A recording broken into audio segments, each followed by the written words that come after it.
Death at the Royal Garden Party, a Hercule Poirot mystery. Chapter 1. The Roses of Ashworth Hall.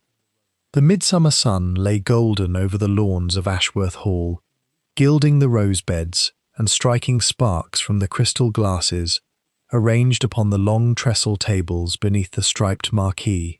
It was the sort of afternoon that seemed designed expressly for scandal to ripen quietly beneath a surface of perfect courtesy, though none of the guests assembled that day would have admitted to sensing anything amiss.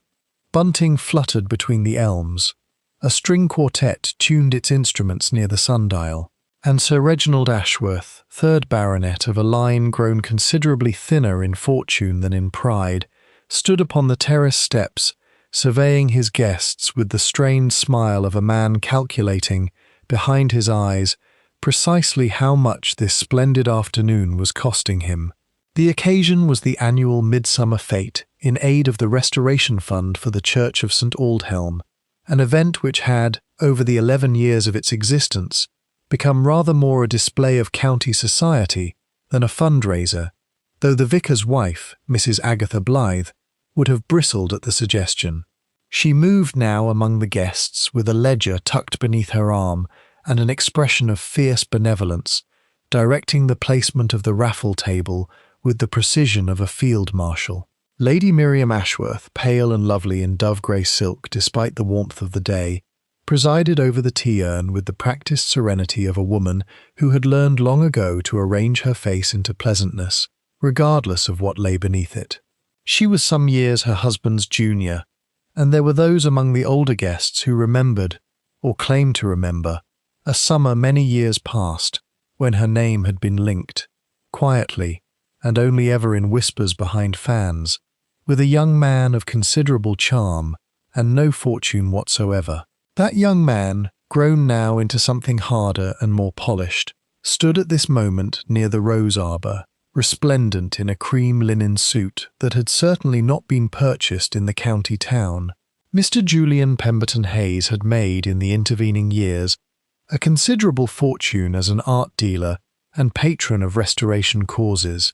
Indeed, it was largely upon his promised subscription that the fate of St. Aldhelm's crumbling tower now rested, and he had returned to Ashworth Hall this summer, ostensibly, to present his gift in person. Few of the guests believed this was his only purpose. "He looks," murmured Miss Vivian Ashworth to her companion, a fair young man with an anxious, honest face, exactly like a cat that has found where the cream is kept. "Vivian," said Gerald Whitmore, glancing about him, "do lower your voice." Vivian Ashworth, 23, and possessed of her mother's fine bones and her father's stubborn chin, did not lower her voice so much as she directed it more precisely. "I don't care who hears me. I have disliked that man since I was 12 years old, when he told Papa that my watercolours showed a regrettable want of discipline.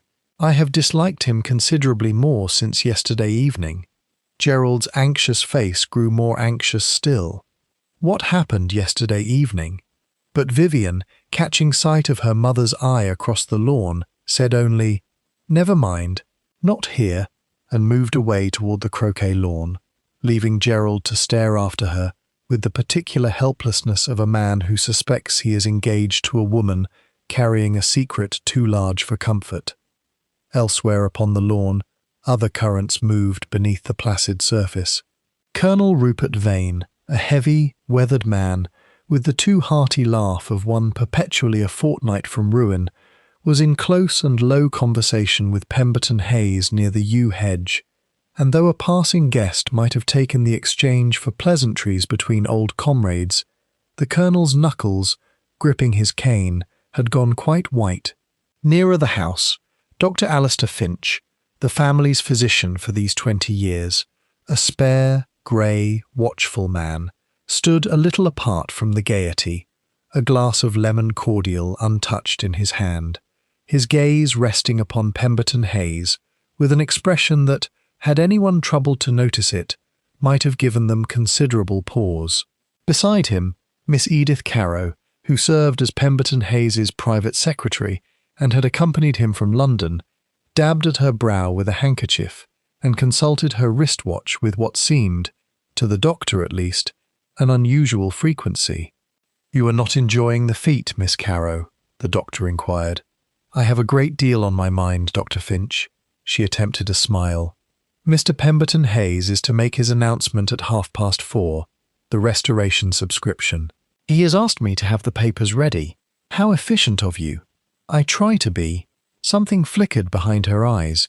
Calculation, perhaps, or fear, though the doctor could not have said which, before she excused herself and crossed the lawn toward the marquee.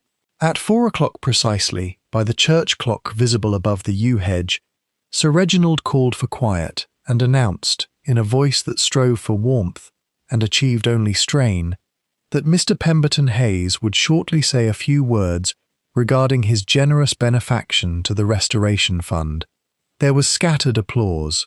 The string quartet ceased its playing, and somewhere near the refreshment table, a footman named Albert began the task of pouring the celebratory cordial into a dozen waiting glasses, arranging them upon a silver tray precisely as he had been instructed.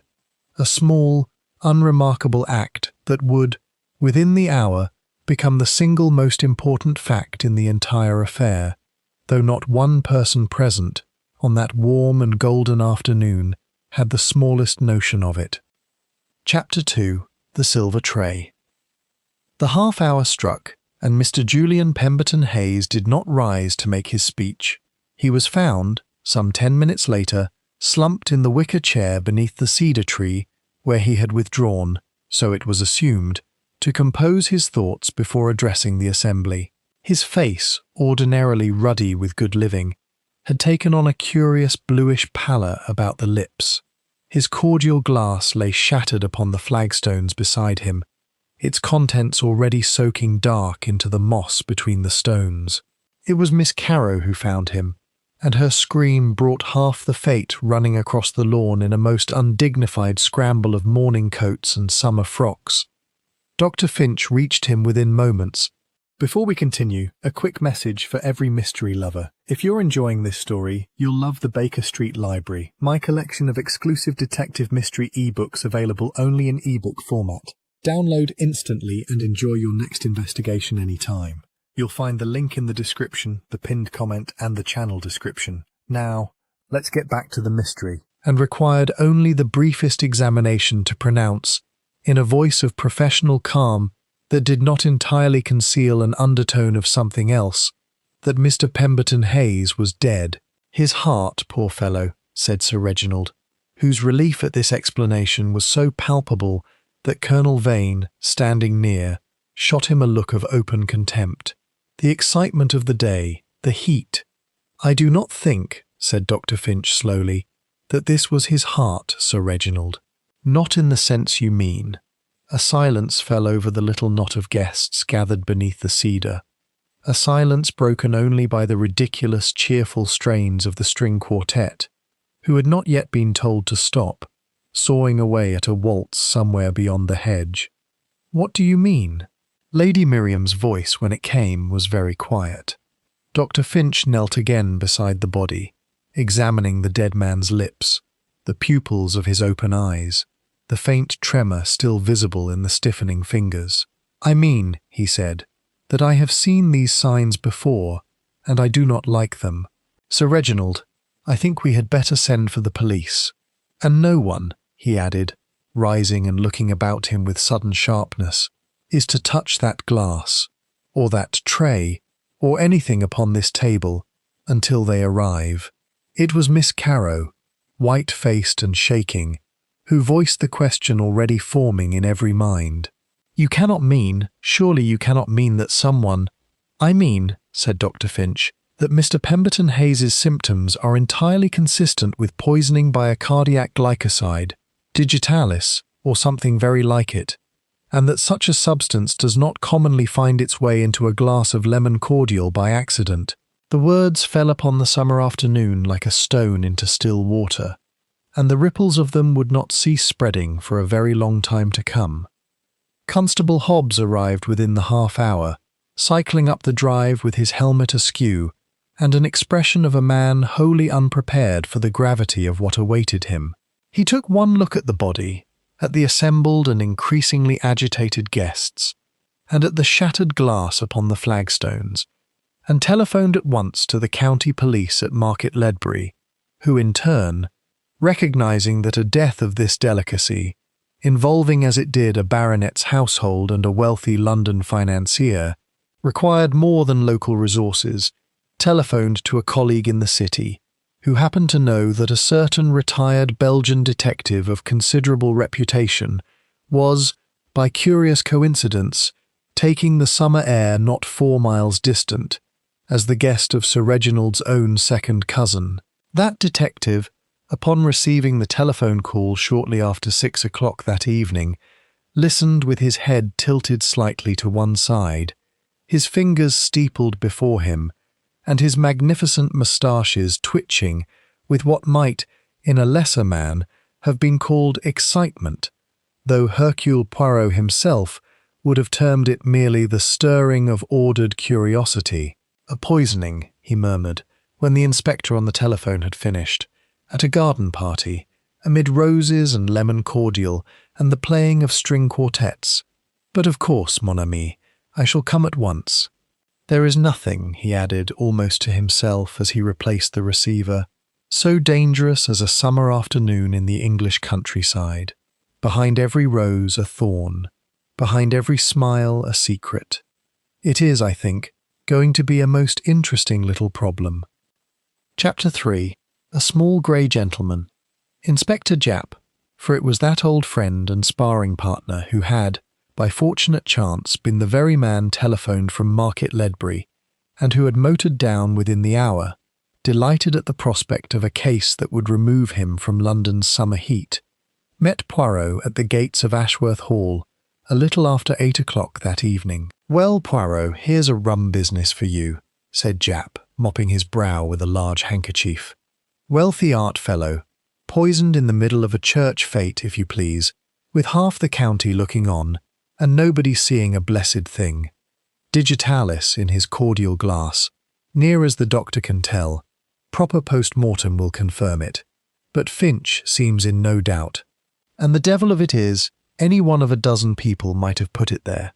Tell me," said Poirot, as they walked together up the long gravel drive between banks of rhododendron already darkening in the failing light, of the household, of the guests, of the dead man himself.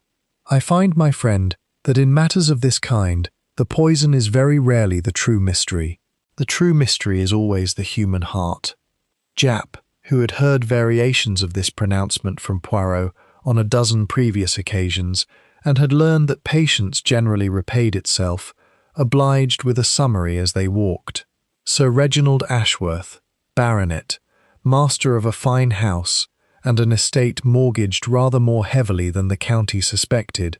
His wife, Lady Miriam, whose name had once, some 20-odd years past, been linked to the dead man in a manner that had scandalised, briefly, the drawing-rooms of 3 counties, their daughter Vivian, engaged to a Mr. Gerald Whitmore, of no particular fortune, Colonel Rupert Vane, an old army friend of the dead man's, presently much reduced in circumstances, Dr. Alistair Finch, the family physician, who had pronounced the death and raised the alarm, Miss Edith Carow, the dead man's private secretary, Mrs. Agatha Blythe, the vicar's wife, who had organised the fete, and some 40 or 50 other guests, tradesmen and villagers who had wandered in and out of the marquee across the course of the afternoon. "A veritable garden of suspects," Poirot murmured, "blooming most inconveniently all at once. That's about the size of it. And here's the pretty part, Poirot." The cordial was poured by a footman, one Albert, from a jug prepared in the kitchen, and set out on a tray with a dozen other glasses for anyone to help themselves. Pemberton Hayes took his glass same as anybody, wandered off under the cedar tree to think over his speech, and drank it there, alone, some minutes before he was found. Which means whoever put the poison in, if it wasn't in the whole jug, which it can't have been, since 11 other people drank from it without ill effect, must have doctored his particular glass, either before he took it or after he set it down. "Ah," Poirot's eyes gleamed with sudden, quiet pleasure. So, it is not the poisoning of a man selected by chance, struck down amid a company he did not know. It is the poisoning of Mr. Pemberton Hayes, and Mr. Pemberton Hayes alone, by a hand that knew precisely which glass was his, and precisely when he would be alone to drink it. This, my friend, is not the crime of a stranger. This is the crime of the household, of the guests who dined and danced and dabbled in the affairs of this man for many years past. Somewhere among these charming people who play croquet and pour tea and speak so prettily of restoration funds, there walks a murderer of very considerable coolness. I confess, Inspector, I am impatient to make their acquaintance. They had reached the terrace steps. Above them, the windows of Ashworth Hall blazed with the unaccustomed light of a house too shocked to think of retiring. And somewhere within, a woman's voice, Poirot could not tell whose, rose briefly in what might have been grief, or might, with equal plausibility, have been something closer to fear. "One thing more," said Japp, pausing with his hand upon the door. "Finch says the fellow was blackmailing half the county, one way or another. Not in money always, sometimes just in favours, in silence bought and sold. If that's true, Poirot, you'll have no shortage of people glad to see him dead. Your trouble won't be finding a motive, it'll be finding which motive fits the crime." Poirot smoothed his moustaches with one careful finger and smiled, a small, private smile of a man contemplating a puzzle exactly to his taste. "Then, mon ami," he said, "let us go in and begin." Chapter 4. The Questioning Begins. Poirot conducted his interviews in the small morning room overlooking the rose garden, a chamber chosen, he privately admitted to Japp, precisely because its windows offered a view of the cedar tree where the body had lain, a detail he suspected would prove instructive in the reactions of those he questioned, though he could not yet have said how. Sir Reginald came first, blustering and uncomfortable, a man clearly more accustomed to giving orders than answering questions. He confirmed, when pressed, that Pemberton Hayes had indeed lent him a considerable sum some 3 years past, secured against the estate, and that repayment had lately become, he chose the word with visible discomfort, a subject of discussion between them. "He threatened to call in the loan?" Poirot inquired mildly. "He threatened a great many things, Monsieur Poirot, as is a money-lender's privilege, though he dressed the business up prettily enough, with talk of restoration funds and patronage. The truth is, he enjoyed holding power over a man, enjoyed it enormously. But I did not kill him for it. I hadn't the opportunity, if you must know. I was on the terrace the entire half-hour before he was found, receiving the compliments of half the county on the excellence of the ices." "A most fortunate alibi," said Poirot, and made a small note. "Lady Miriam, when she came, was composed in the manner of a woman who has spent a lifetime perfecting composure as armour."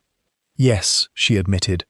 When Poirot pressed her with exquisite gentleness, there had been an attachment between herself and Mr. Pemberton Hayes many years ago, before her marriage, a foolish girl's fancy, long since outgrown and better forgotten. No, she had not seen him alone during the fete. She had been at the tea urn the entire afternoon. A dozen guests could confirm it.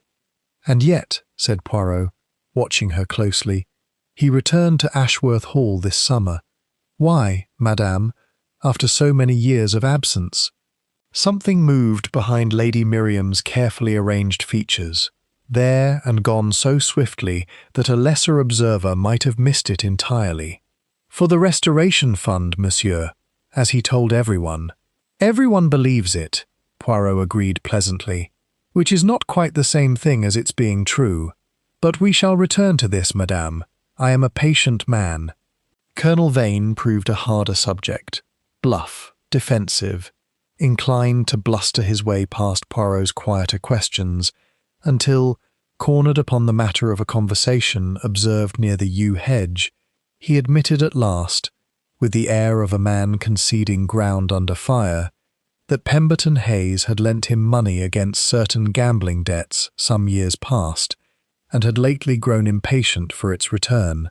And if I did not pay, the Colonel said heavily, he threatened to let it be known at my club, and elsewhere, precisely how deep those debts had run, and precisely what I had done to cover them for a time. Ruinous, Monsieur Poirot, utterly ruinous, to a man in my position. But I tell you plainly, I did not kill him. I hadn't the stomach for it, whatever else I've lacked the stomach for in this life.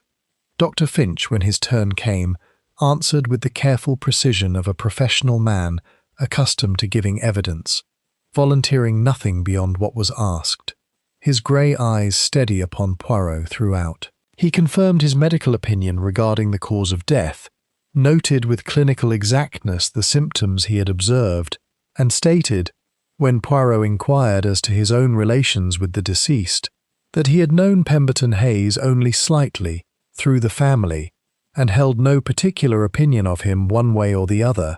It was a smooth answer, delivered without hesitation, and Poirot, who had spent a lifetime cataloguing the small tells of human deception, found himself dwelling afterward upon its very smoothness, as a man dwells upon a stone in his shoe too small to locate, but too persistent to ignore. Miss Edith Caro wept a good deal, dabbed at her eyes with a sodden handkerchief, and professed herself devoted to her late employer's memory, and utterly bewildered as to who might have wished him harm, though Poirot noted that her account of her movements during the crucial half-hour proved, upon close examination, to contain a gap of some 6 or 7 minutes, entirely unaccounted for. "You were not at the Marquis the whole time, mademoiselle." I stepped away, monsieur, to fetch the subscription papers from Mr. Pemberton Hayes's motor car. That is all, Poirot repeated softly, and wrote something in his small notebook that Miss Caro, straining unsuccessfully to read it upside down, could not decipher.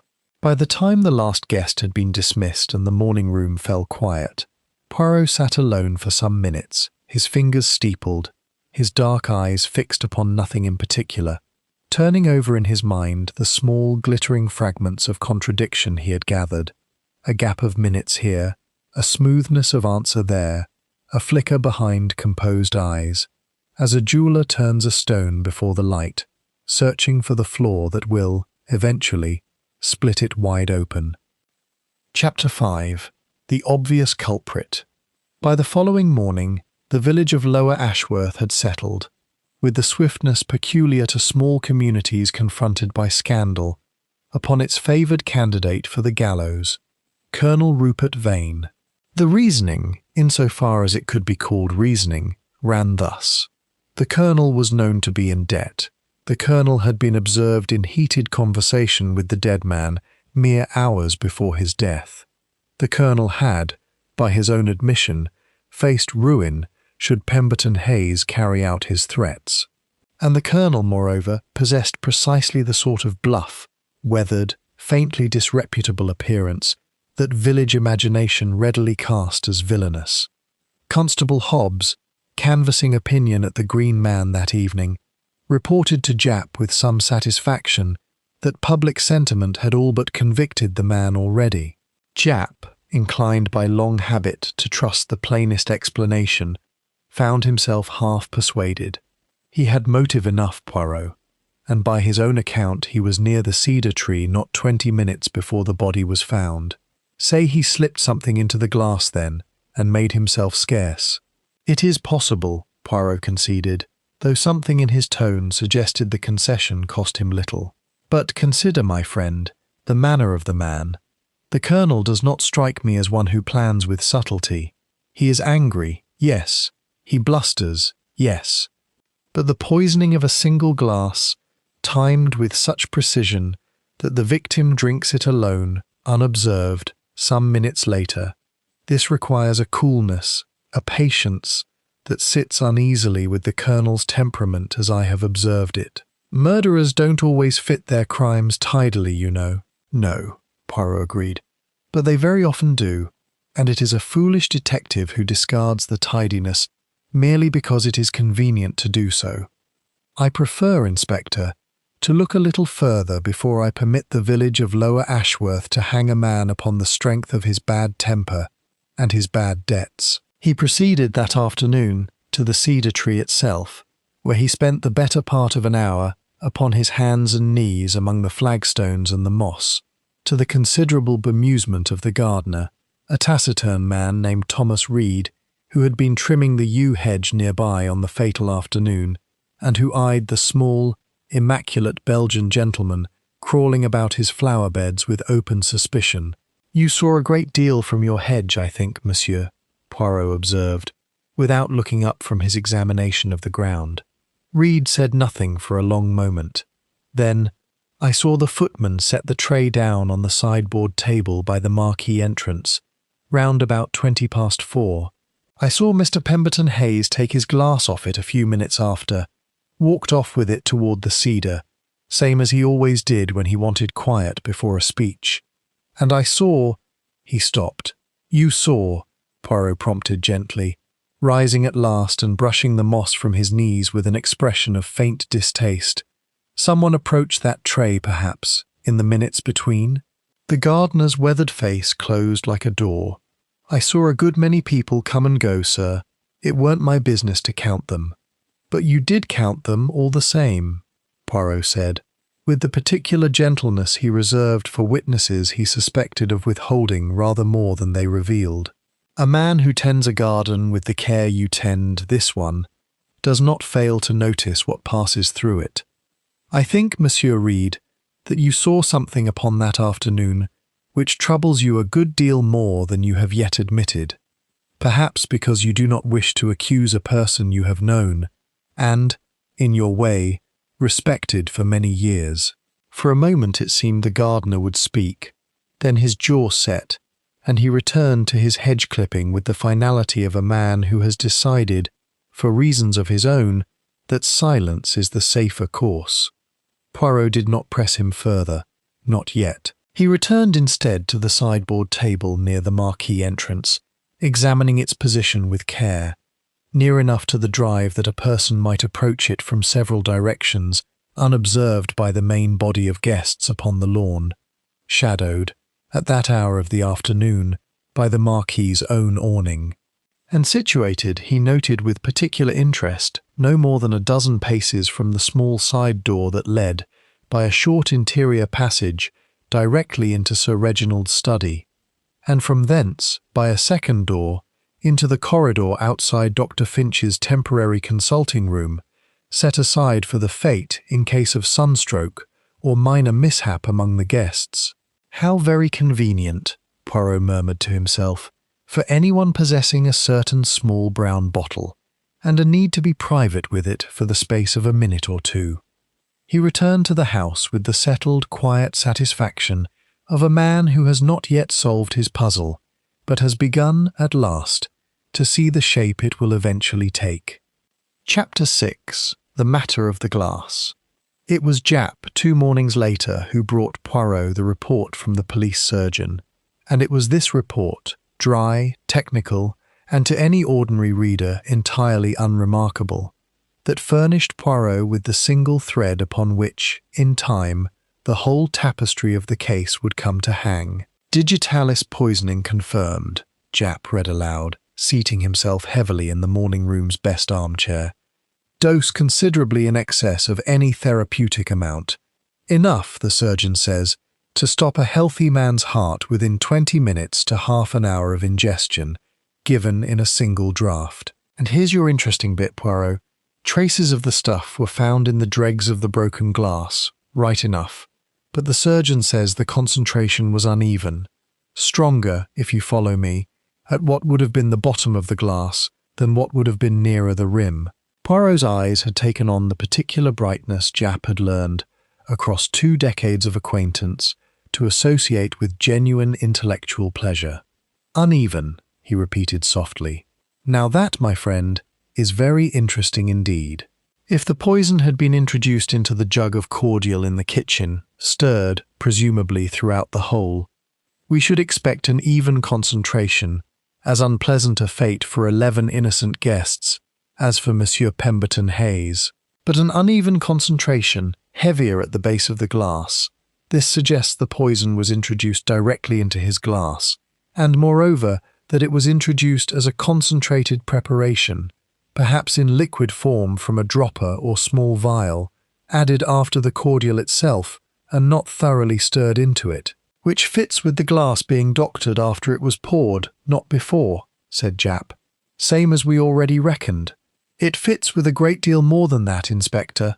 Poirot rose and began to pace the small room with the quick, precise steps of a man whose mind has outrun his body. Consider, this is not the act of a person seizing a sudden, unplanned opportunity. A concentrated tincture of digitalis, prepared in advance and carried upon one's person, in a vial small enough to conceal.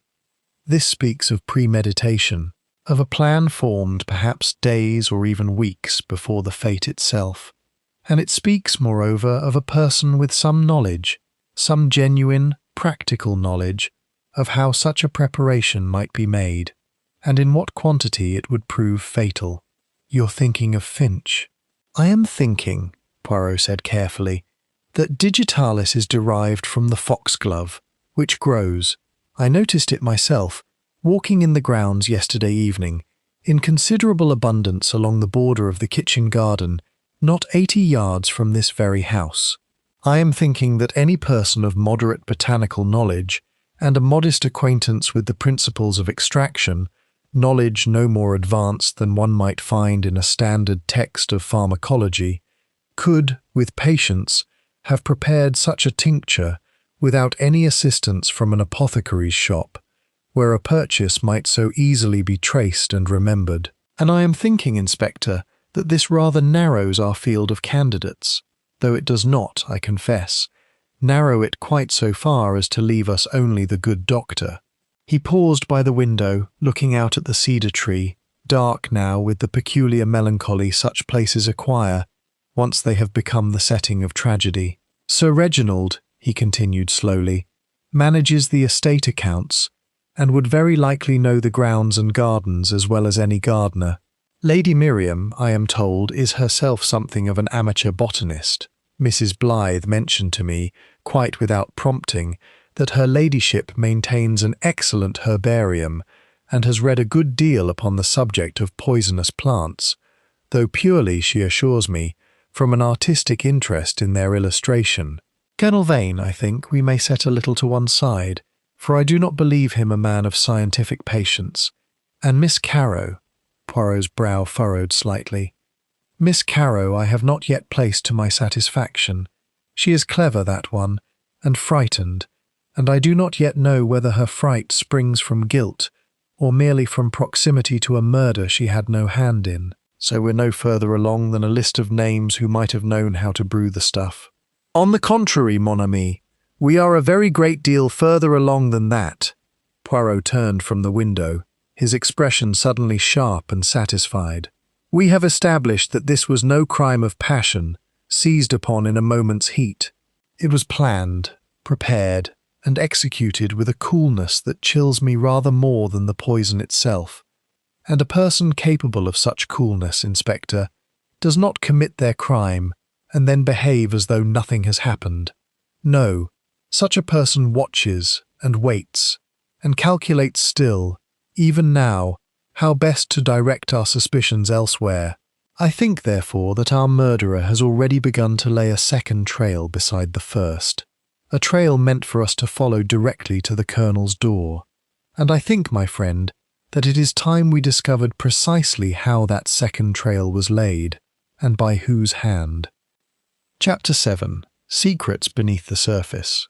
The days that followed brought forth, in the manner peculiar to houses under the strain of scandal, a steady seepage of secrets long buried beneath the polished surface of Ashworth Hall's social life, secrets which Poirot, moving quietly among the household with his notebook and his patient, courteous questions, gathered up one by one as a man gathers windfall fruit. It was Mrs. Agatha Blythe, the vicar's wife, who provided the first thread, arriving at the hall one afternoon in a state of visible agitation to request a private word with Poirot. She was shown into the morning room, where she sat wringing her gloved hands, and speaking, at first, in circumlocutions so extensive that Poirot was obliged to guide her gently toward the point. "It is the charity accounts, Monsieur Poirot," she confessed at last. "The Restoration Fund. Mr. Pemberton Hayes, he came to me, some 3 weeks past, and told me he had found certain irregularities in the subscription ledgers, sums that did not add up as they ought." "And who," Poirot asked gently, "kept these ledgers, madame?" Mrs. Blythe's plump face crumpled with distress. "I did, Monsieur Poirot. I have kept them for 11 years, and never a farthing astray, I promise you, until this last 12-month, when I was obliged to hand a portion of the work to my new curate's wife, Mrs. Price, who is not, I fear, entirely to be trusted with figures." But Mr. Pemberton Hayes did not see it that way. He said the discrepancy pointed to deliberate misappropriation, and that unless I could account for every penny, he should feel obliged to inform the diocesan authorities and my husband's position. She could not finish the sentence. "He threatened to ruin your husband's living over a matter you believe to be an honest error. He enjoyed it, monsieur. I have thought about it a great deal since his death. God forgive me for the thought. But I believe he enjoyed watching people squirm beneath the threat of exposure quite as much as he enjoyed the exposure itself, had it ever come to that. I did not kill him, monsieur. I could not do such a thing, whatever else is in my heart. But I will not pretend I have shed a single tear over his passing, and I thought you had better hear it from me before you heard some garbled version from another quarter." Poirot thanked her with grave courtesy, and noted, when she had gone, that here was yet another name to add to the lengthening column of those who had cause, however modest, to wish Julian Pemberton Hayes an early grave. The second thread came from an unexpected quarter. Gerald Whitmore, Vivian Ashworth's anxious young fiancé, who called upon Poirot the following morning with the transparent air of a man who has resolved, after a sleepless night, upon a course of action he finds distasteful but necessary. "It's about Vivian, monsieur," he said, seating himself upon the very edge of his chair. "I must tell you what she told me, though she'll never forgive me for it, I dare say. The evening before the fête, the evening before he died, Pemberton Hayes spoke with her privately in the rose garden. I don't know all that passed between them, but she came away white as a sheet, and when I pressed her, she said only that he had told her something about her mother, about Lady Miriam, something from years ago, before Vivian was born, that he threatened to make known unless certain conditions were met." "What conditions, monsieur?" Gerald's ears reddened. "He wanted Vivian to break our engagement, monsieur. He said I wasn't good enough, that a girl with a secret like hers in her family couldn't afford to marry beneath her touch and invite further scrutiny, that she needed a match grand enough to smother any whisper of scandal before it began. He as good as told her he'd see us ruined, the both of us, unless she gave me up and made a match more to his liking, which I collect he had already half arranged, some connection of his own, a title with money enough to silence any talk." Poirot's eyes had grown very bright. And what precisely was this secret concerning Lady Miriam, that a broken engagement might purchase its silence? "I don't know, monsieur. Vivian wouldn't say. I think she herself only half understood it. But she was frightened, truly frightened, not merely upset. I have never seen her so frightened in the whole time I've known her." He hesitated, then added in a lower voice, "You don't think, monsieur, you cannot think that Vivian—" "I think a great many things, Monsieur Whitmore," Poirot said gently, "and I have learned, across a long career, to hold each of them very loosely until the facts themselves close their hands about one of them for good. Your Vivian is frightened, and secrets breed fear, and fear breeds desperate action, but fear also breeds silence, and confession, and flight, quite as often as it breeds poison. I do not accuse her, not yet. But I thank you for your honesty, monsieur, which required, I think, a courage of its own." When Whitmore had gone, Poirot sat for a long while in silence, turning over in his mind the accumulating weight of secrets, the ledger, the engagement, the old affair, the gambling debts, the blackmail threatened against a physician he had not yet fully placed, and found himself thinking, not for the first time in this case, that Julian Pemberton Hayes had been, in life, a man who collected the vulnerabilities of others as another man might collect rare porcelain, carefully, patiently, and for the private pleasure of possession. Such a man, Poirot reflected, rarely dies by a single hand alone. He dies, more often, by the accumulated weight of every hand he has ever closed about another's throat, and the task before him now was to determine which of those many hands had, at last, closed tightly enough to kill. Chapter 8. Vivian's Confession. It was Poirot himself who sought out Vivian Ashworth the following afternoon, finding her alone in the walled rose garden where, Gerald had told him, the fateful conversation with Pemberton Hayes had taken place 3 evenings before her would-be murderer struck. She was seated upon a stone bench beneath an arbour of climbing roses, and she looked up at his approach with the particular wariness of a young woman who has spent several sleepless nights rehearsing what she will and will not say, should the question ever be put to her directly. "Mademoiselle," Poirot said, seating himself with careful courtesy at the far end of the bench, "I think you have been carrying a burden a good deal too heavy for one so young to carry alone. Monsieur Whitmore has told me of your conversation with Mr. Pemberton Hayes upon the evening before he died. I think it is time you told me the rest of it yourself, in your own words, before the weight of it does you some further injury." For a long moment Vivian said nothing, her fingers plucking at the fabric of her skirt. Then, in a low, unsteady voice, she began to speak. "He told me I was not truly my father's daughter, Monsieur Poirot. He told me that my mother, that she and he, that there had been a time, before her marriage, when—" She stopped, her composure cracking at last, and pressed both hands to her face. "He told me he could prove it. Letters, he said. Letters my mother had written him, years ago, that would leave no doubt whatsoever, should they ever come to light, that I was his child, and not Sir Reginald's at all. And you believed him. I did not know what to believe. I still do not know.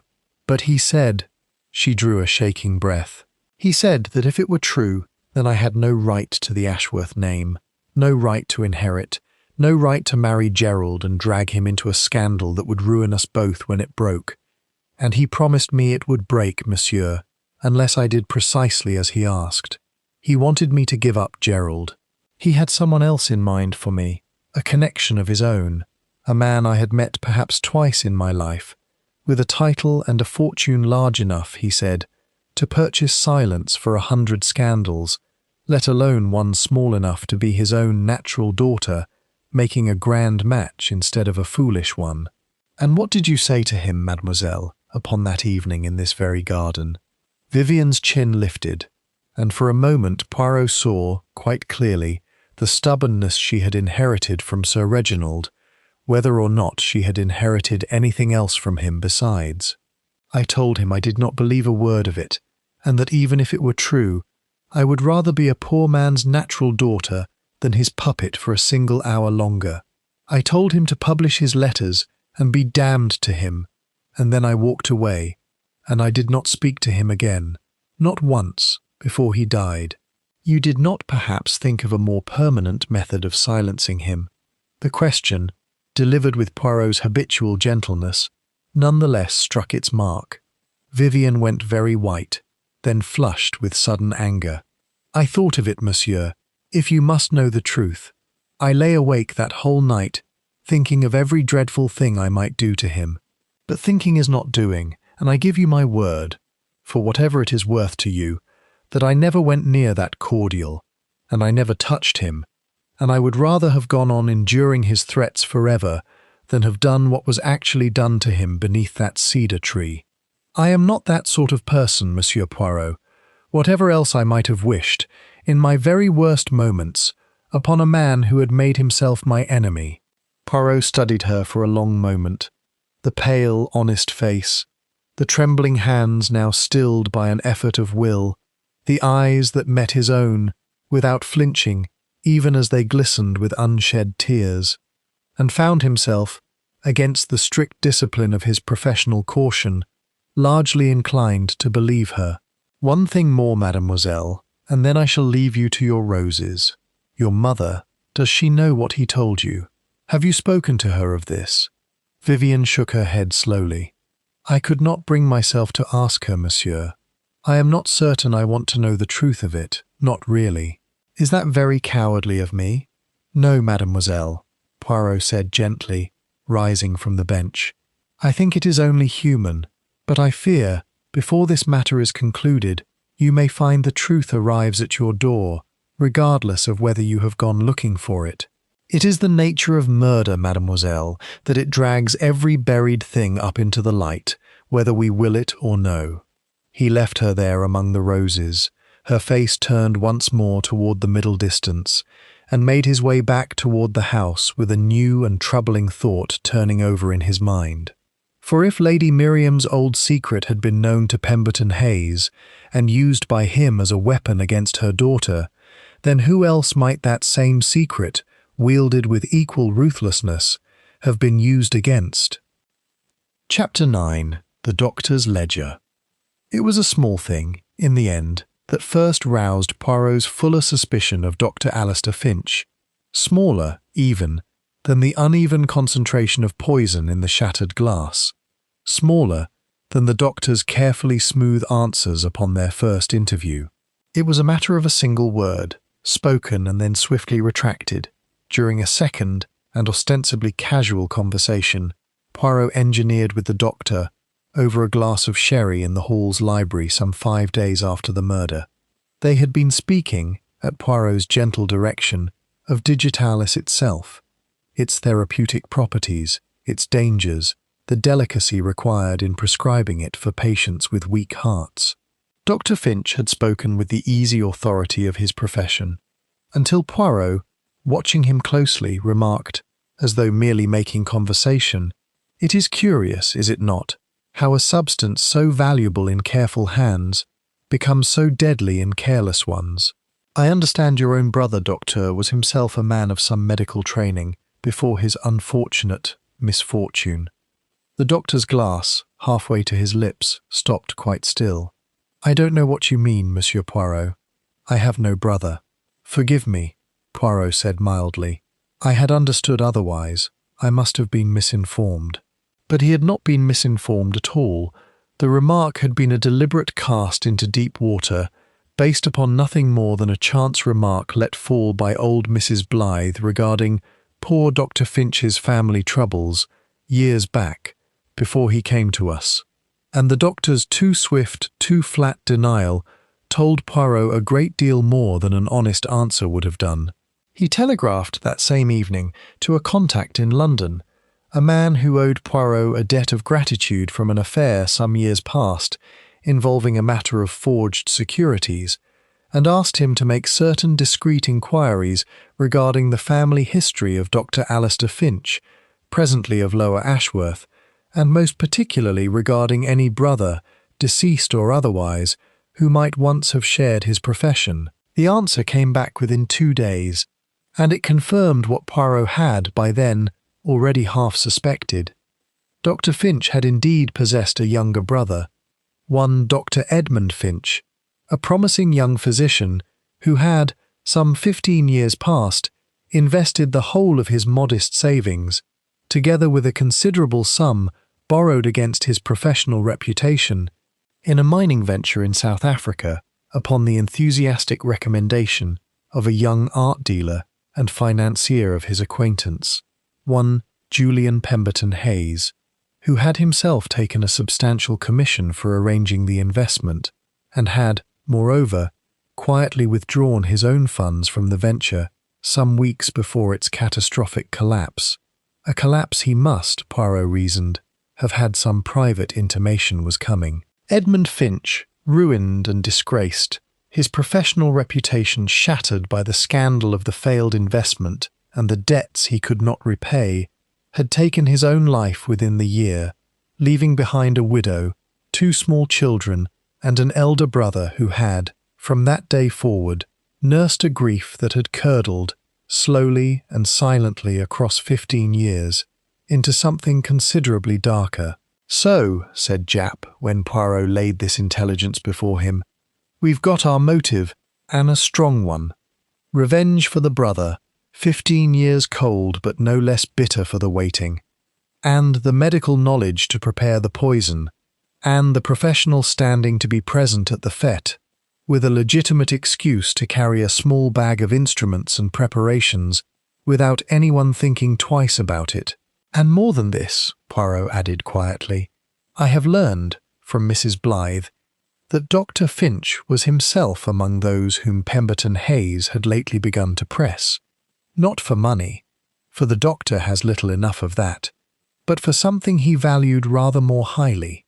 It seems that some years ago, in a moment of professional weakness brought on, I think, by grief and by drink, the doctor falsified a death certificate for a patient, a small, private matter of an insurance claim that should not by rights have been honoured, and Pemberton Hayes, through some connection in the insurance trade, had discovered the irregularity and was using his knowledge of it to demand the doctor's silence and cooperation regarding certain matters of the household's private affairs, upon pain of exposure and the ruin of the doctor's entire career. "Blackmailing the man who blamed him for his brother's death," said Japp grimly. "That's motive enough to hang a saint, let alone an ordinary sinner." "It is motive, certainly," Poirot agreed. "But motive, mon ami, is only ever the beginning of the answer, never the whole of it. We must have opportunity, and we must have method, precisely fitted together, before I will stand in that drawing-room and name a murderer to his face. And there remains, I think, one further piece of this puzzle that troubles me still, the matter of the gardener, Thomas Reed, who saw something upon that terrible afternoon which he has not yet found the courage, or perhaps the willingness, to tell us. I think, Inspector, it is time we returned to Monsieur Reed, and pressed him rather more firmly than courtesy has hitherto permitted." Chapter 10. What the Gardener Saw. Thomas Reed, when Poirot and Japp found him that evening in the potting shed at the far end of the kitchen garden, greeted their arrival with the resigned expression of a man who has known, for some days, that this conversation was inevitable, and has merely been postponing it as long as decency allowed. "I've been expecting you, gentlemen," he said, setting down the trowel he had been cleaning. "I'll tell you what I saw, though I'll say first that I've turned it over 100 times since, wondering whether I saw what I think I saw, or whether my old eyes played me false in the shadow of that awning." "Tell us plainly, Monsieur Reed," Poirot said, "and let us judge together whether your eyes deceived you." The gardener nodded slowly. "I was trimming the hedge nearest the marquee, same as I told you before, sir, and I had a clear enough view of the sideboard table where the footman set the tray of cordial glasses. Round about 4:25, a few minutes after Mr. Pemberton Hayes had already taken his glass and walked off toward the cedar, I saw Dr. Finch come round the side of the marquee, from the direction of his little consulting room, and stop by that table for a moment. He had his medical bag with him, same as he always carried it that day, in case of sunstroke among the guests, seeing as he was the only doctor present. He set the bag down on the table's edge, opened it, took something out. I couldn't say for certain what, sir, it was small, and his back was half turned to me, and then he closed the bag again and walked off toward the house, quick-like, as though he didn't want to be noticed lingering. "And the glasses upon the tray at that moment?" Poirot asked, very quietly. "There were still 3 or 4 glasses left upon it, sir, that hadn't yet been taken by guests. I couldn't tell you which ones, nor whether he touched any of them directly. I wasn't watching close enough for that, not thinking anything amiss at the time. It was only after, when the alarm was raised and I heard talk of poison, that I began turning the memory over and wondering whether what I'd taken for an innocent errand was something rather darker." "Why did you not tell us this before, Monsieur Reed?" The gardener's weathered face creased with genuine distress. "Because Dr. Finch has been good to my family, sir. These 20 years passed. Sat up all one night with my youngest when she had the scarlet fever, and never sent a bill for it neither, not for that, nor for a dozen other kindnesses over the years. I couldn't bring myself to point a finger at him on the strength of a half-glimpsed moment in the shadow of an awning, not when I might be wrong, and might ruin a good man's life for nothing more than my own poor eyesight and an old man's overactive imagination. "You have done right to tell us now," Poirot said gently, "whatever the truth eventually proves to be. A man's kindness in one direction does not always preclude a darkness in another, Monsieur Reed, however much we might wish it otherwise. It is, I think, one of the harder lessons a long life teaches us." They left the gardener to his potting shed and walked back toward the house, in a silence that Japp broke first. "Well, Poirot, that seems to clinch it. Finch had opportunity, right there, at the table, with the glasses still upon it, not 5 minutes before Pemberton Hayes was found dying under the cedar. He had motive enough for 10 murders, and he had the means, both in his medical bag and in his professional knowledge. What more do you want?" "I want," Poirot said slowly, coming to a halt upon the gravel path and gazing back toward the darkened shape of the cedar tree, just visible against the last light of the evening sky, "to understand one thing more, Inspector, before I am satisfied. If Dr. Finch is indeed our murderer, then he is a man of very considerable coolness and control. A man who planned this crime across weeks, perhaps months of patient preparation, and who executed it in broad daylight, before 50 witnesses, with a composure that has not once cracked across 5 days of questioning. Such a man does not act carelessly, and yet the gardener's account describes a man moving quickly, almost furtively, glancing about him as though fearful of observation. This is not quite the behaviour of perfect coolness, mon ami. It is the behaviour of a man under strain, and I find myself wondering whether that strain sprang from the guilt of murder freshly committed, or from something else entirely. I think, before we go further, we must speak once more to Miss Edith Caro, whose unexplained absence from the Marquis during those same crucial minutes I have not yet forgotten, and whose relationship to the truth of this whole sorry business I do not yet believe we have fully uncovered. Chapter 11. The Secretary's Fear. Poirot found Miss Edith Caro in the small guest room she had occupied since her employer's death, packing her belongings with the brisk, unhappy efficiency of a woman eager to quit a house that had brought her nothing but grief. She looked up at his knock with visible apprehension, and did not trouble to disguise it. "You have come to accuse me, Monsieur Poirot. I have been expecting it. I know how it looks. My absence from the Marquis, my nervousness under questioning. I am not a fool. I can see how the evidence arranges itself against me." "I have come," Poirot said, seating himself, uninvited, upon the room's single chair, "to ask you, once more, to tell me the truth, mademoiselle, in its entirety this time, rather than in the careful fragments you have permitted me thus far. I think you have been protecting something, or someone, and I think the strain of it has very nearly broken you. It would be better, I promise you, to set the burden down." For a long moment Miss Caro stood quite still, her hands frozen upon the lid of her half-packed trunk. Then, with something that was almost relief, she sank onto the edge of the bed and began, at last, to speak. "I was not fetching subscription papers from the motor car, monsieur. That was a lie, and a foolish one, for anyone might have checked the car and found no papers there at all. The truth is far worse, and far more shameful. I was, embezzling from Mr. Pemberton Hayes's accounts, monsieur, for the better part of 2 years.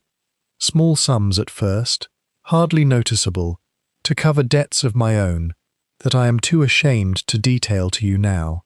But small sums grow, monsieur, as I am sure you know, and by this spring the total had grown to something I could never hope to repay, nor conceal much longer from a man as sharp with figures as my employer was. He discovered it. 3 weeks ago, he called me into his study and laid the discrepancies before me. item by item, with a coldness I shall never forget so long as I live. He did not send for the police, monsieur. That was not his way. He preferred, instead, to let me understand that my continued liberty and my continued employment depended entirely upon my absolute obedience in all things, for as long as he chose to require it of me. I became, from that day, not merely his secretary, but his instrument, monsieur, in whatever small cruelties and manipulations he cared to practice upon this household and others. It was I who delivered certain messages he did not wish to put in writing, I who kept certain records he wished kept quietly, and upon the afternoon of the fete, it was I who slipped away from the Marquis, not to fetch papers, but because he had instructed me to retrieve, from his own private case in the house, a certain packet of letters he intended to produce that very evening. Letters, monsieur, that I have since destroyed, out of a shame I cannot fully explain even to myself, because I could not bear that his final act of cruelty should be carried out even after his death, through my own trembling hands. The letters concerning Lady Miriam, Poirot said quietly. It was not a question. Miss Carrow's eyes widened. You know of them, then? Yes, monsieur. I read them, God forgive me, before I burned them, and I can tell you that whatever proof he claimed they offered was a good deal thinner than he pretended to Miss Vivian. An old attachment, certainly. Foolish, romantic letters from a young woman's hand, more than 20 years past, but nothing that could prove, beyond any doubt, the parentage he claimed. He was bluffing, monsieur, at least in part, trading upon Miss Vivian's fear rather than upon any certain fact. But I did not learn this until it was already too late to matter, and I have carried the knowledge of my own small part in his cruelty like a stone in my chest ever since. You did not poison him, mademoiselle? I did not, monsieur, though I will confess to you that in my darkest hour, over these past weeks, I understood, truly understood, for the first time in my life, how a person might come to wish another human being dead. I was ashamed of the understanding, even as I felt it. But shame is not the same as guilt, monsieur, and I swear to you upon whatever you hold most sacred that I never touched that cordial, and I did not know, until I heard the screaming from beneath the cedar tree, that anyone else had reached the terrible conclusion I had only ever permitted myself to dream.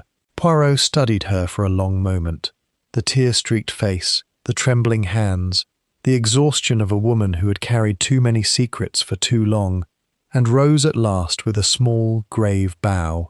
I believe you, mademoiselle, but I think you had better remain at Ashworth Hall a little longer yet, however much you wish to be gone from it.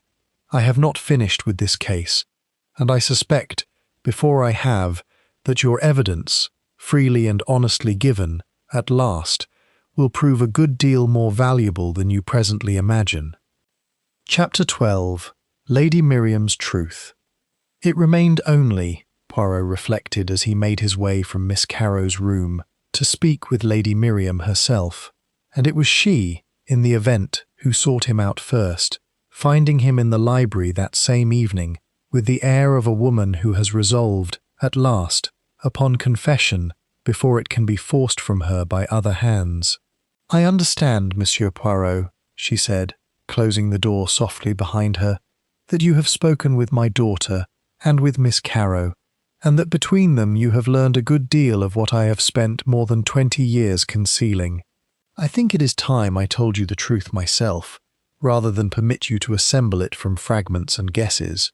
She sat, arranging her grey silk with hands that were not quite steady, and began her account in a low, even voice that seemed to cost her considerable effort to maintain. I loved Julian Pemberton Hayes once, Monsieur Poirot, many years ago, before either of us had any fortune or position worth speaking of. We were engaged, secretly for a time. My family would never have countenanced the match, for he was then merely a struggling young dealer with more charm than capital. But Julian broke it off himself, in the end, when a wealthier prospect presented itself to him in London. A lesson, I think, that shaped the man he later became, for I do not believe he ever again permitted sentiment to stand between himself and his own advancement. I married Reginald within the year, and Vivian was born some 18 months after that. And I want you to understand, monsieur, with absolute clarity, that she is my husband's daughter in every particular. Julian's claim to Vivian was a lie, a cruel, calculated lie, designed to frighten a young girl into abandoning a match he wished, for reasons of his own vanity and ambition, to prevent. You are certain of this, madame? As certain as any mother can be of such a thing, monsieur, and I will submit to whatever proof you require to satisfy yourself of it. But I want you to understand something further. When Julian returned to Ashworth Hall this summer, it was not, as he claimed, purely for the sake of the Restoration Fund. He came because he wished to resume, in some fashion, the old power he had once held over me. Not out of any lingering affection, for I do not believe the man was capable of affection in any sense I would recognize, but out of a simple desire to prove that he could still command my fear, my compliance, my silence, after all these years. He threatened to tell Reginald that our old engagement had continued, in secret, well past my marriage. Another lie, monsieur, but one that would have destroyed my marriage and my standing regardless of its falsehood. For such accusations, once spoken, are rarely fully unspoken again. And did you pay his price, madame? Lady Miriam's composure cracked at last, and for a moment Poirot saw beneath it the frightened young woman she must once have been. I met him, once, 3 days before his death, in the walled garden, and I begged him to leave us in peace. He laughed at me, Monsieur Poirot. He told me I had grown old and dull with respectability, and that he found a certain pleasure in reminding me precisely how little that respectability could protect me, should he choose to withdraw it. I left that meeting with murder in my heart. I will not pretend otherwise to you. But I did not act upon it. I returned to this house, and I said nothing to Reginald, and I resolved instead to endure whatever cruelty Julian chose to inflict, for the sake of my daughter's happiness and my husband's peace of mind. And then, 3 days later, he was dead, and I confess to you, monsieur, that my first feeling upon hearing the news was not horror, but a relief so profound and so immediate that I have been ashamed of it every hour since. You did not poison his glass, madame? I did not, Monsieur Poirot. I give you my word, for whatever it may be worth from a woman who has already confessed to wishing him dead. I was at the tea-urn the entire crucial half-hour, as I told you before, and a dozen guests can confirm it beyond any reasonable doubt. I wished him dead with all my heart, monsieur, but I did not kill him. I think, in the end, I lacked the courage, or perhaps simply the opportunity, to do what some other hand, braver or more desperate than my own, ultimately accomplished. Poirot rose at last and bowed over her hand with grave courtesy. Thank you, madame, for your honesty, which I believe has cost you a very great deal to offer. I think, before this evening is out, I shall have need of a good deal more honesty yet from this household. And I think, perhaps, it is time I gathered everyone together and laid before them the whole of what I have learned, that we might, together, arrive at last at the truth this case has kept so carefully hidden. Chapter 13. A Contradiction in the Grass. It was a small detail, smaller even than the flicker of a denial, smaller than a gap of unaccounted minutes, that furnished Poirot, that same evening, with the final thread required to draw his scattered observations into a single, coherent pattern. And it came to him, as such details so often did, not through direct questioning, but through the simple exercise of walking once more across the lawn where the crime had been committed, turning over in his mind the accumulated testimony of the past week, and permitting his small grey cells to arrange it, at last, into order. He stood beneath the cedar tree in the gathering dusk, precisely where the body of Julian Pemberton Hayes had been found, and looked back toward the sideboard table near the marquee entrance, some 30 yards distant, half obscured even now by the awning's shadow. Thomas Reed, he recalled, had described Dr. Finch approaching that table at approximately 4:25, opening his medical bag, removing some small object, and departing swiftly toward the house. But Dr. Finch himself, in his very first interview, had stated plainly that he had remained near the Marquis throughout the crucial half-hour, in conversation with several guests regarding a matter of parish business, an account that half a dozen witnesses had, upon Japp's careful checking, substantially corroborated, placing the doctor in animated discussion with Mrs. Blythe and two other ladies from approximately 4:20 until well past the half-hour, at which point the alarm had already been raised. Here, then, was the contradiction. The gardener's account placed Dr. Finch at the sideboard table at 4:30. The doctor's own account, corroborated by independent witnesses, placed him elsewhere entirely at that same moment. One account must be mistaken, and Poirot, standing now in the deepening shadow of the cedar tree, found himself increasingly certain that the error lay not with the doctor's alibi, which was too well corroborated by disinterested witnesses to easily dismiss, but with the gardener's identification of the man he had seen, a man in a dark coat, seen from a distance, in the shadow of an awning, by an old man whose eyesight he himself questioned. Poirot murmured aloud, half to himself. A man carrying a bag, but there was, I think, more than one bag carried about this garden upon that afternoon, and more than one man who might, at a careless glance, be mistaken for the doctor. He thought suddenly of Miss Carrow's account of her own errand, not, as she had first claimed, to the motor car, but into the house itself, to retrieve a packet of letters from her employer's private case. Her route, she had told him, had taken her past the very sideboard table in question, and she had carried with her, he now recalled with sudden sharpened attention, a small leather document case, scarcely larger, at a careless glance and from 30 yards distance in failing light, than a doctor's compact medical bag. But Miss Carrow, by her own detailed and, Poirot was now increasingly convinced, entirely truthful account, had been engaged upon an errand for her employer, retrieving letters he himself had demanded, at his own instruction, mere minutes before his death. She had had no cause to linger at the sideboard table at all, and no plausible motive, given everything Poirot had since learned of her genuine terror and her genuine ignorance of the murder until it was discovered. Who else, then, might have been mistaken, at a distance and in failing light, for the doctor himself, a man of similar height and build, perhaps, wearing a similarly dark coat, and carrying some object that might, from 30 yards away, be mistaken for a physician's bag? Poirot stood very still beneath the cedar tree for a long moment. His eyes narrowed in concentration, and then, quite suddenly, his face cleared with the particular sharp satisfaction of a man to whom the final piece of a long puzzle has, at last, revealed itself entire.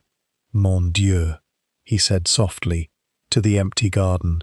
"But of course, it was there before me the entire time, and I did not see it, because I permitted myself to be led, as I was surely meant to be led, toward the most obvious interpretation of what the gardener believed he saw. I have been asking the wrong question all along. I have been asking who had reason to kill Julian Pemberton Hayes, and there, mon ami, I found an embarrassment of candidates.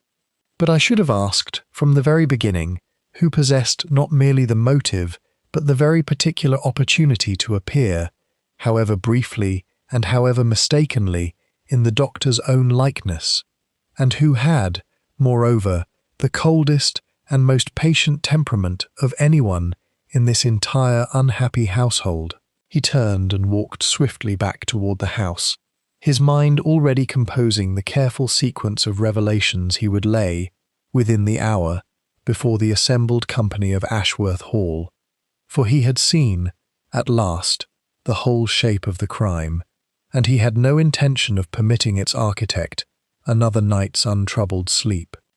Chapter 14. Poirot gathers the household. By 9 o'clock that evening, at Poirot's request, the principal figures of this unhappy drama had assembled once more in the drawing-room of Ashworth Hall, Sir Reginald and Lady Miriam seated together upon the sofa, their hands not quite touching. Vivian and Gerald Whitmore in the window seat, her fingers gripped tightly in his. Colonel Vane standing, as was his habit, near the fireplace, his weathered face set in an expression of grim resignation. Dr. Finch seated a little apart, his grey eyes watchful and unreadable. Miss Carrow perched upon the edge of a hard chair near the door, as though poised for flight. And Mrs. Blythe, who had been asked to attend though she protested she had no proper business there, wringing her gloved hands in the corner. Inspector Japp stood near the window, his notebook ready, and Poirot himself took up a position before the cold hearth, from which vantage he could observe the whole assembled company at once. "I have asked you all to gather here this evening," he began, in the quiet, precise voice that had, across a long career, preceded so many revelations of this kind, "because I believe I have, at last, arrived at the truth of what happened to Monsieur Julien Pemberton Hayes beneath the cedar tree upon the afternoon of the fete. It has been, I will confess to you, a most instructive investigation, for I have learned across this past week that nearly every person in this room harboured some private grievance against the dead man, some secret he held over their heads like a blade, some reason, however small or however great, to wish him gone from this earth." He paused, his dark eyes moving slowly across the assembled faces. Sir Reginald owed him a debt he could not comfortably repay, and resented the power that debt conferred. Lady Miriam feared the resurrection of an old scandal that might yet have destroyed her marriage. Mademoiselle Vivian was threatened with the loss of her name, her inheritance, and her chosen husband. Colonel Vane faced ruin at his club and beyond it. Madame Blythe feared exposure over a matter of charity accounts that was, I believe, never truly her fault at all. Mademoiselle Carrow lived in terror of prosecution for embezzlement, and had become, against her own conscience, an instrument of her employer's cruelty toward others. And Dr. Finch? Poirot's gaze rested, for a long moment, upon the physician's still, watchful face.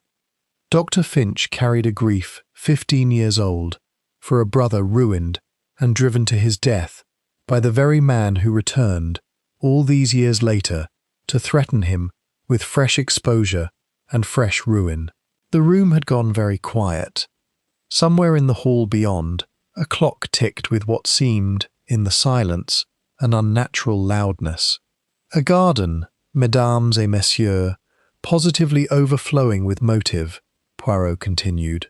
And for some days, I confess, I permitted myself to be led, as I was, I now believe, quite deliberately intended to be led, toward the conclusion that the good doctor, with his medical knowledge and his old grief and his opportunity beside the sideboard table, must surely be the hand that mixed the poison and set it, waiting, for his enemy to drink. Dr. Finch's expression did not change, but his hands, Poirot noted, had gone very still upon the arms of his chair.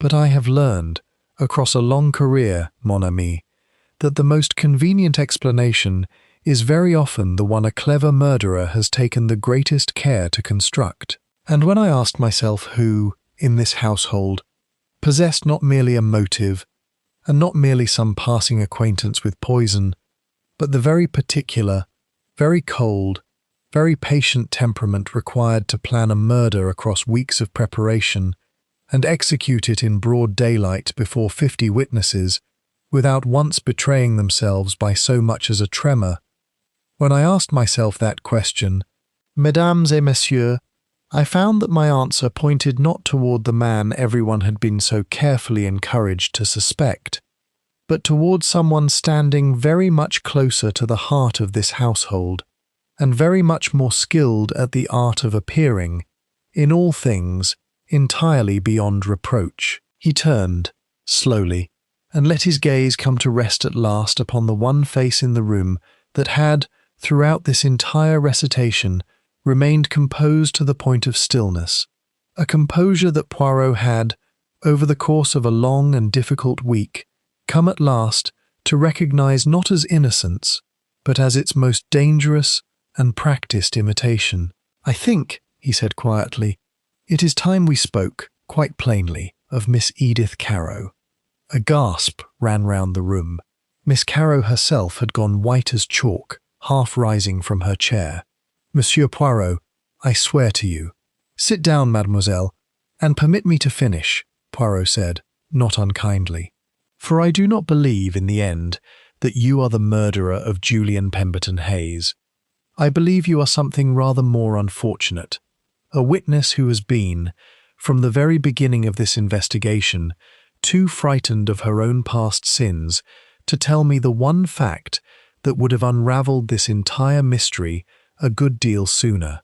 I think it is time, mademoiselle, that you told this room precisely whom you saw at that sideboard table, in the minutes before Monsieur Pemberton Hayes drank his fatal cordial, for I do not believe, now, that it was Dr. Finch you glimpsed from your own vantage as you passed that same table upon your own errand. I believe you saw someone else entirely, and I believe you have said nothing of it these past days out of a fear so consuming that it has very nearly cost an innocent man his liberty, and perhaps, in time, his life. Chapter 15. What Miss Caro Saw. Miss Caro's composure, so carefully maintained across a week of grief and terror, broke at last completely. She sank back into her chair, both hands pressed to her face, and for a long moment the only sound in the drawing-room was the muffled sound of her weeping. "I did not want to believe it," she said at last, her voice muffled behind her hands. "I told myself I had been mistaken, that the light was poor, that I had only glimpsed a shape from the corner of my eye as I hurried past on my own errand, and that I could not, in conscience, accuse a person upon so slight a foundation. I told myself these things 100 times across this past week, monsieur, because the alternative was too terrible to contemplate. Tell us now, mademoiselle," Poirot said gently. "Whom did you see?" Miss Caro lowered her hands at last, and her eyes, red-rimmed and exhausted, moved slowly around the room until they came to rest, with evident reluctance, upon a face that had, throughout this entire evening, worn an expression of steady, sympathetic concern for the sufferings of everyone else present, the face of Colonel Rupert Vane.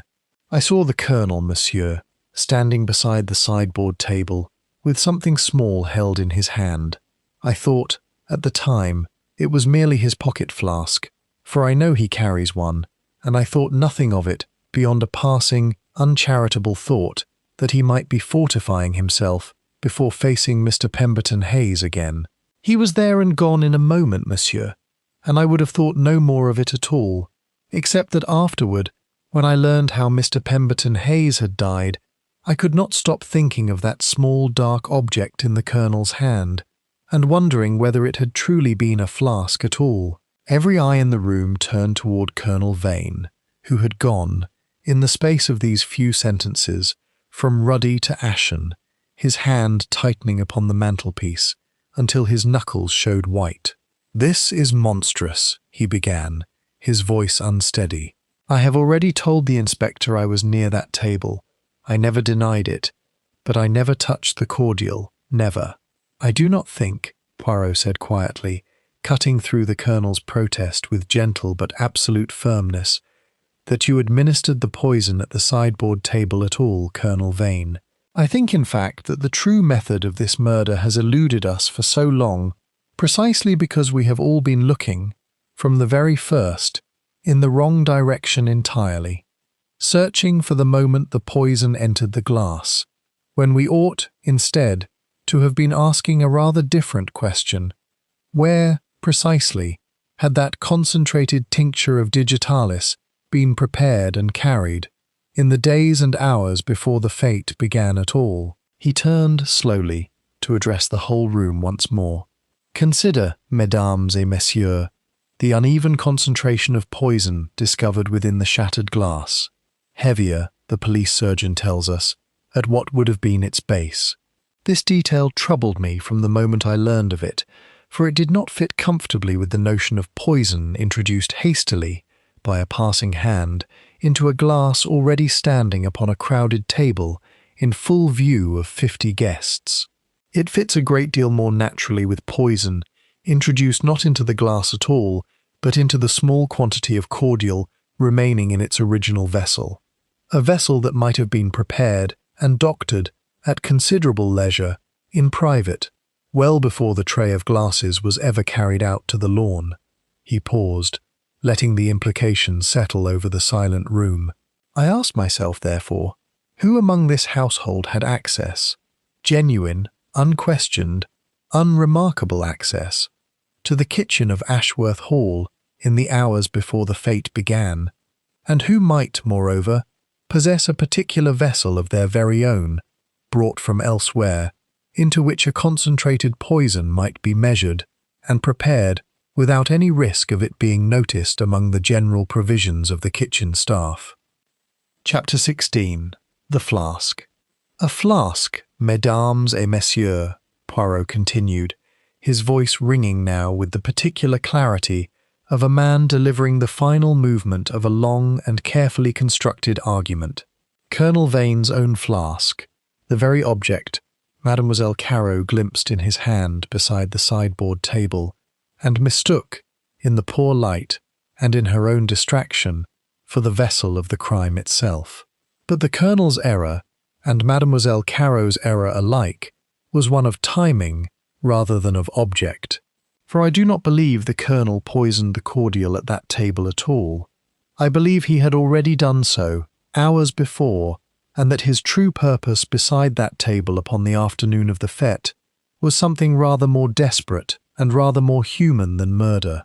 He turned, not toward the Colonel now, but toward Dr. Finch, whose grey eyes had remained fixed upon Poirot throughout this entire recitation, with an intensity that betrayed, at last, the strain the physician had been so carefully containing. "Dr. Finch," Poirot said gently, "I think it is time you told us the truth of what you observed that afternoon. Not what the gardener saw, nor what Mademoiselle Caro saw, but what you yourself witnessed, in your capacity as the household's physician, when Colonel Vane came to you, some days before the fête, in a state of considerable private distress." The doctor was silent for a long moment. Then, slowly, he inclined his head. "You are remarkably well informed, Monsieur Poirot." "Yes. The Colonel came to me, some 4 days before the fête, in a condition I recognized at once. The tremor, the pallor, the irregular pulse. I have treated a failing heart often enough in my career to know its signs when I see them, even in a man too proud to name his own affliction aloud. I prescribed him digitalis myself, Monsieur Poirot, in a properly measured tincture, to be taken under strict guidance as to dosage, for the Colonel's heart, I am sorry to say, is a good deal weaker than his bluff manner would ever permit him to admit, even to himself." Every eye in the room turned now toward Colonel Vane, who stood very still beside the mantelpiece, his weathered face suddenly that of a much older, much more frightened man than the bluff figure he had presented to the world across this entire investigation. "It is true," he said heavily, at last. "I have known for some months that my heart was failing. Finch will confirm it, and I would have died within the year, regardless of anything Pemberton Hayes ever did to me.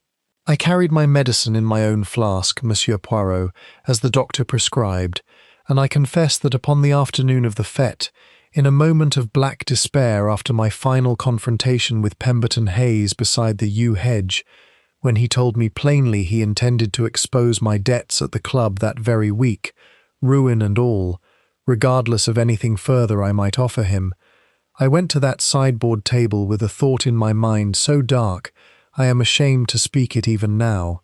I thought, for one terrible moment, of emptying the whole contents of my flask into my own glass, and drinking deep enough to finish what my failing heart had already begun, rather than face the ruin he promised me. I stood there with the flask in my hand, Monsieur Poirot, working up the courage for that final cowardly act, and then I thought of my wife, and I could not do it, and I put the flask away and walked off toward the house instead, my nerve entirely broken. "You did not put your medicine into Monsieur Pemberton Hayes's glass?" Poirot asked, though his tone suggested he already knew the answer. "I did not, Monsieur Poirot, upon my honour, such as that honour is worth. After everything else I have concealed from you these past days, I never went near his glass at all. I did not even know, until this very moment, which glass upon that tray was his." The room had fallen entirely silent, and Poirot, observing the Colonel's evident and overwhelming sincerity, found himself nodding slowly, as though a final piece of the puzzle had at last settled into its proper place. "I believe you, Colonel," he said quietly, "and I think, mesdames et messieurs, that we have arrived, at last, at the true heart of this matter. For if the Colonel did not poison that glass, and the doctor did not poison that glass, and Mademoiselle Caro, Madame Ashworth, and Mademoiselle Vivian did not poison that glass, then there remains only one person in this entire household who possessed both the opportunity to be alone beside that table in the crucial minutes before Monsieur Pemberton Hayes claimed his glass, and the very particular, very patient temperament required to plan and execute so cold and calculated a murder." Chapter 17. The Reveal. "I think, Sir Reginald," Poirot said, turning at last toward his host, who had sat throughout this entire evening in a silence Poirot now recognized as something considerably heavier than mere social discomfort. "It is time you told this room the truth." Sir Reginald's ruddy face had gone the colour of old parchment. "I don't know what you mean, Monsieur Poirot. I have told you everything already. I was on the terrace the entire half-hour, receiving my guests' compliments." "You were on the terrace for a portion of that half-hour, certainly," Poirot agreed. "I have confirmed as much with a dozen witnesses. But a terrace, Sir Reginald, is not so very far from a sideboard table beneath a marquise awning, and a host, moving among his own guests, upon his own lawn, in his own garden, attracts a scrutiny a good deal less searching than that afforded to any other person in this room. For who, after all, questions the master of the house for walking freely about his own fete?" "This is absurd," Sir Reginald began, but his voice had lost its earlier bluster entirely. "I do not think it absurd at all, Sir Reginald. I think it is the truth that has been sitting before me since the very first day of this investigation, obscured only by my own reluctance to look directly at the most obvious candidate of all. You owed Monsieur Pemberton Hayes a debt secured against this very estate, a debt he had lately begun to press with a ruthlessness you yourself described to me, in our very first conversation, with barely concealed bitterness. You knew, better than any other person in this household, the layout of these grounds, the habits of your own gardener, the precise moment at which your guest of honour would customarily withdraw to the cedar tree to compose his thoughts before speaking, and you had, I think, rather more cause than you have yet admitted to wish him permanently silenced, for I do not believe the debt alone, however pressing, was the whole of your motive." Poirot paused, and when he continued, his voice had softened, very slightly, with something that might almost have been sympathy. "I think, Sir Reginald, that you learned, perhaps some weeks ago, perhaps longer, precisely what Monsieur Pemberton Hayes intended to do to your daughter, and to your wife, and to the name and honour of this family you have spent your whole life struggling to preserve against the erosion of a fortune not quite equal to its history. I think you learned of his threat regarding Vivian's parentage, true or false, and I think you understood, as only a proud man watching his family's name threatened can understand, that you could not permit such a threat to stand unanswered. The debt gave you the practical means of despair, but it was the threat to your daughter, I believe, that gave you the final terrible resolve to act upon it." Sir Reginald had sunk by degrees into the nearest chair, his face buried now in his hands. When he spoke at last, his voice was barely audible. "I heard them, Monsieur Poirot, in the rose garden the evening before he died.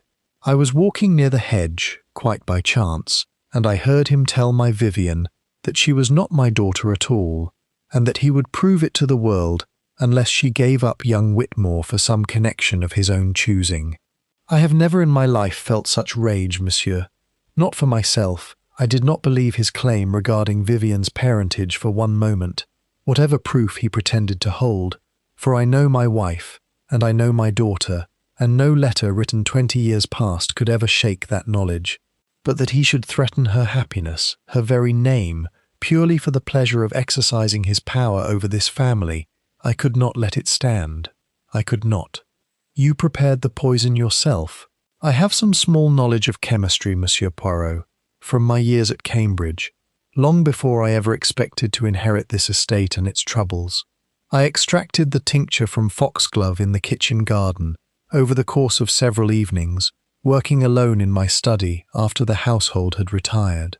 And upon the afternoon of the fete, when I saw him take his glass and carry it, as was his habit, toward the cedar tree to be alone before his speech, I found a moment, a single moment, when the footman's back was turned and the guest's attention was fixed upon the string quartet, to add the tincture to the small quantity of cordial remaining, unpoured, in the jug set aside especially, at my own instruction, for the guest of honour's personal use. I told the footman it was a finer vintage cordial, reserved specially for our distinguished guest, a small vanity I invented for the occasion, that no one thought to question. He poured from that separate jug when Julian came to claim his glass, and no other guest's drink was ever touched at all.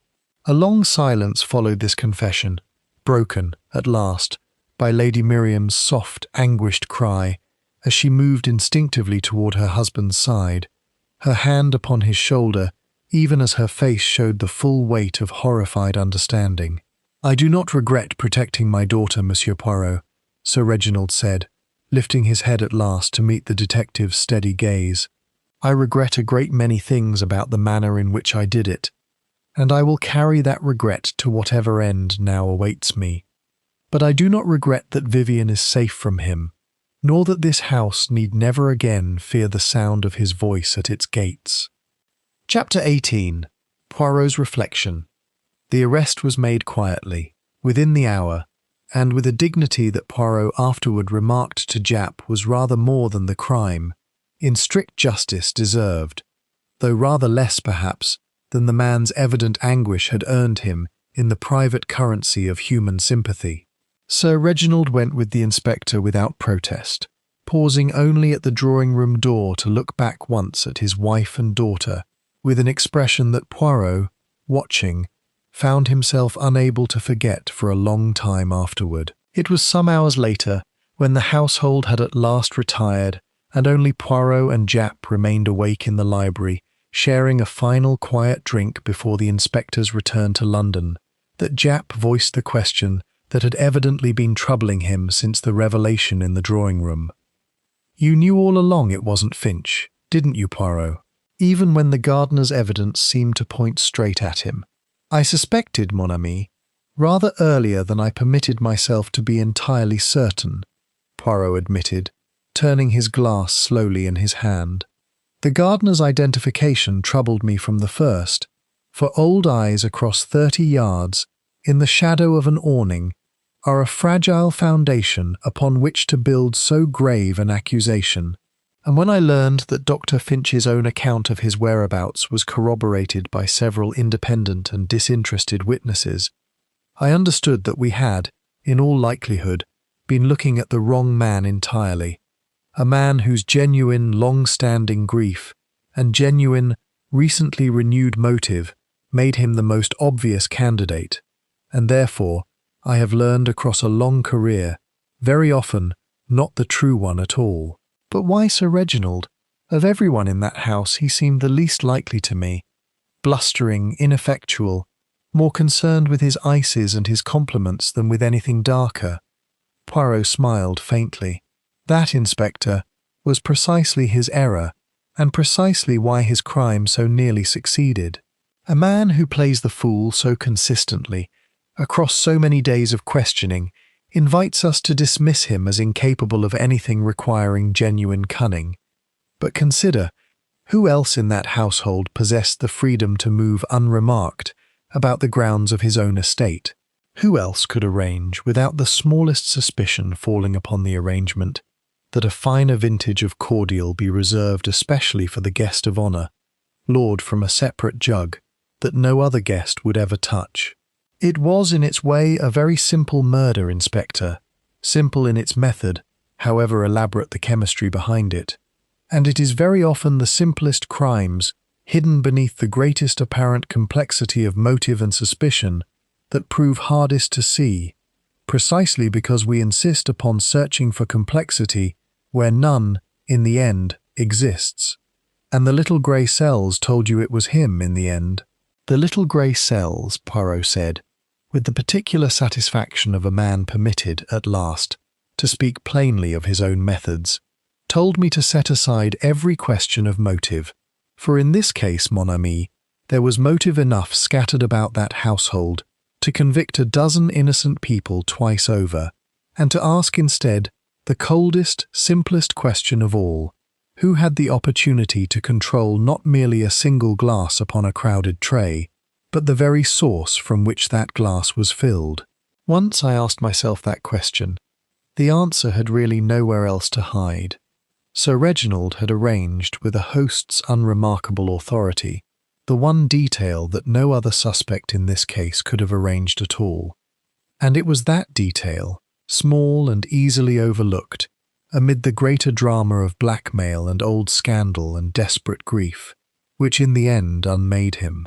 He set down his glass and rose, moving to the library window to look out upon the darkened garden, where the cedar tree stood now as no more than a deeper shadow against the night sky.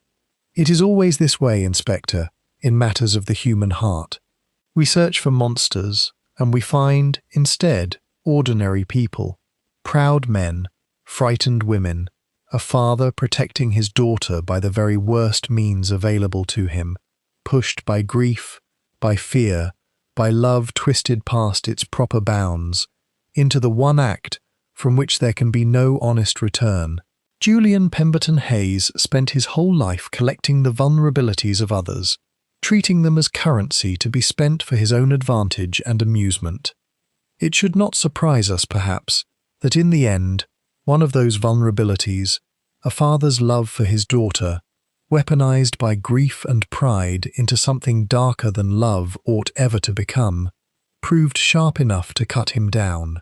There is a justice in it, Inspector, of a kind, though it is not the justice the law will recognize tomorrow morning, nor the justice that will bring any comfort at all to that unhappy household in the months and years now waiting for them. He turned back from the window and permitted himself, at last, a small, tired smile. Come, mon ami, it has been a long case, and a sad one, and I find myself, for once, in no great hurry to congratulate myself upon its solution. Let us finish our drinks, and let the roses of Ashworth Hall keep whatever further secrets they still hold, for tonight at least. Tomorrow will bring trial and grief, and the slow, painful work of a family learning to live with what has been uncovered beneath its own soil. Tonight, I think, we have earned a little peace. Japp drained his glass and rose to fetch his coat, pausing at the door to look back at the small, immaculate figure still framed against the dark window. You know, Poirot, for a man who claims no great hurry to congratulate himself, you've a look about you tonight all the same.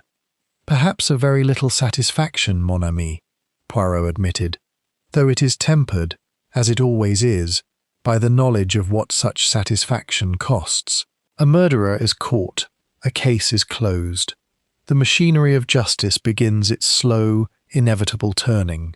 But a family is broken all the same, and a young woman must now learn to love a father she can no longer entirely admire, and a wife must decide what remains of a marriage built upon a secret she never asked to carry. These things, Inspector, do not resolve themselves so neatly as a case in a detective's notebook. I have learned, across many years, to take my satisfaction where I find it, in the solving, never in the sorrow that follows, and to leave the rest to time, which mends what it can, and forgets, mercifully, what it cannot. Outside, the last of the summer light had long since faded from the rose garden, and somewhere beyond the darkened hedges, The church clock at St. Aldhelm's struck the hour with the same patient indifference it had kept through every joy and every tragedy Lower Ashworth had ever known, and would keep, Poirot reflected, through whatever griefs and reconciliations were yet to come. He bid Japp good night at the door, and stood a moment longer upon the terrace steps alone, breathing in the cool night air, before turning at last toward his bed, and the quiet, ordinary rest of a puzzle finally, fully solved, the end.